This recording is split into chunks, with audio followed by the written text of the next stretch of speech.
नमस्कार साथियों। अपन संधि के बारे में पढ़ रहे थे। संधि के अपन ने दो वेद पहले पढ़ लिए थे। स्वर संधि के दो वेद पढ़ लिए थे। पहला वेद था दीर्घ स्वर संधि, दूसरा था गुण संधि। ध्यान देना, संधि के बारे में अपन जानकारी प्राप्त कर रहे थे। स्वर संधि अपन पढ़ रहे थे। स्वर संधि में अपने दो वेद पहले पढ़ लिए थे। पहला वेद तो था दीर्घ स्वर संधि और दूसरा गुण स्वर संधि अपन ने पढ़ लिया था। तो तीसरा जो उसका भेद है स्वर संधि का, वृद्धि संधि, इसके बारे में अपन आज पूरी जानकारी प्राप्त करेंगे, इसके बारे में पढ़ेंगे। तो ध्यान देना इसके नियम के बारे में कि अ आ के बाद, ध्यान देना, वृद्धि संधि में अ आ के बाद यदि ये ए आए तो बड़े ए में बदल जाता है। ध्यान देना, अ आ के बाद अगर ए आए तो बड़े वाले ए में बदल जाता है। दूसरा नियम है कि अ आ के बाद ओ आए तो वो ओ में बदल जाता है। कौन से में? बड़े वाले ओ में। जैसे इधर स्पष्ट रूप से लिख रहा है कि अ आ प्लस ए तो इस वाले रूप में बदल जाता है। उसी प्रकार अ आ के बाद ओ तो वो बड़े वाले ओ में बदल जाता है। इसके अपन उदाहरण देखते हैं कि सदा प्लस इव, सदा प्लस इव, तो इसका संधि शब्द क्या हुआ? सदैव। अब ये जो नियम है कैसे, तो जो ध्यान देना, संधि विच्छेद शब्द है सदा प्लस इव, तो जो सदा शब्द है इसका अंतिम स्वर क्या है? आ। इसका जो अंतिम स्वर है वो है आ।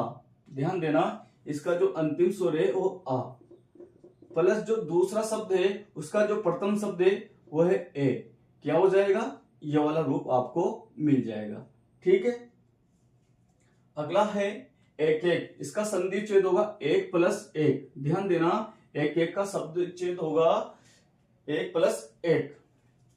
अगर इसमें देखा जाए तो जो प्रथम शब्द एक, इसका जो अंतिम स्वर है वह है अ, और दूसरे शब्द का जो प्रथम स्वर है ए, दोनों मिलके क्या हो जाएंगे? बड़ा ए।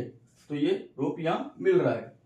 उसी प्रकार अगला उदाहरण देखते हैं कि स्व प्लस ऐच्छिक, स्व प्लस ऐच्छिक, तो इसका स्व प्लस ऐच्छिक, तो इसका संधि शब्द क्या होगा? स्वैच्छिक। अगर नियम की बात की जाए तो यहाँ आपको अ मिल रहा है और यहाँ पे प्रथम स्वर ए मिल रहा है, दोनों ये हो गया।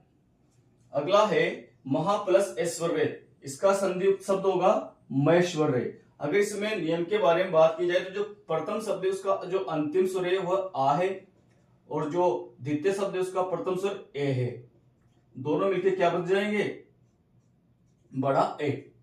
उसी प्रकार अगला उदाहरण देखते हैं वन प्लस औषध, इसका संधि शब्द होगा वनौषध। तो इसका देखो, प्रथम शब्द का अंतिम स्वर आ रहा है, द्वितीय शब्द का प्रथम स्वर ओ आ रहा है, बड़ा वाला, दोनों मिलके भी क्या हो जाएंगे? बड़े ओ में बदल जाएंगे, ओ में बदल जाएंगे। तो इसका ये रूप मिलेगा अ प्लस ओ बराबर ओ। अगला संधि विच्छेद शब्द है महोज, इसका संधि विच्छेद करते हैं तो क्या आएगा? महा प्लस ओज।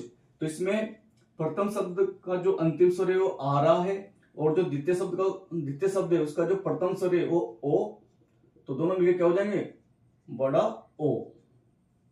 उसी प्रकार महा प्लस औषध, इसका संधि शब्द क्या होगा? मोहस्द, मोहस्द, तो इसमें भी आ प्लस ओ बराबर क्या हो जाएगा? बड़ा ओ। अगला संधि शब्द है कि परम प्लस ओज। ध्यान देना, संधि विच्छेद शब्द है कि परम प्लस ओज, तो इसका क्या हो जाएगा संधि शब्द? परमोज। इसी प्रकार इसमें भी नियम लगाते हैं कि जो प्रथम शब्द है उसका जो अंतिम स्वर है वह अ है प्लस ओ, दोनों मिलकर ओ हो जाएंगे। तो ये नियम वृद्धि संधि में लागू होता है। एक बात और ध्यान देने योग्य है कि जहां कहीं भी अगर